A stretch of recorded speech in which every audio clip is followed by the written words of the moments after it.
কথায় আসে আল্লাহকে আল্লাহকে সবচেয়ে সেরা সংজ্ঞাটা আছে পবিত্র কোরআনে সূরা ইখলাসে 1 নম্বর থেকে 4 নম্বর আয়াতে উল্লেখ করা হয়েছে। এখানে বলা হয়েছে যে কুল হুয়াল্লাহু আহাদ, বলো তিনি আল্লাহ এক অদ্বিতীয়, আল্লাহুস সামাদ, তিনি অবিনশ্বর চিরস্থায়ী, লাম ইয়ালিদ ওয়া লাম ইউলাদ, তিনি জন্ম নেননি, কাউকে জন্ম দেননি, ওয়া লাম ইয়াকুল লাহু কুফুয়ান আহাদ, তার সমতুল্য কেউ নেই। এই হলো 4 লাইনের সংজ্ঞা আল্লাহ সুবহানাহু ওয়া তাআলার।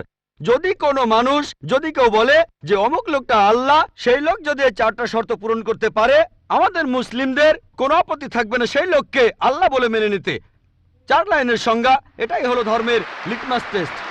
আল্লাহ তাআলার সংজ্ঞা প্রথমটা হলো কুল হুয়াল্লাহু আহাদ, বলো তিনি আল্লাহ এক অদ্বিতীয়, আল্লাহুস সামাদ, আল্লাহ অবিনশ্বর চিরস্থায়ী, লাম ইয়ালিদ ওয়া লাম ইউলাদ, তিনি জন্ম নেননি, কাউকে জন্ম দেননি, ওয়া লাম ইয়াকুল লাহু কুফুয়ান আহাদ, তার সমতুল্য কেউ নেই। যদি হিন্দু ধর্মগ্রন্থগুলো পড়েন সেখানেও একই রকম কথা বলা হয়েছে। কুল হুয়াল্লাহু আহাদ, এটা পাবেন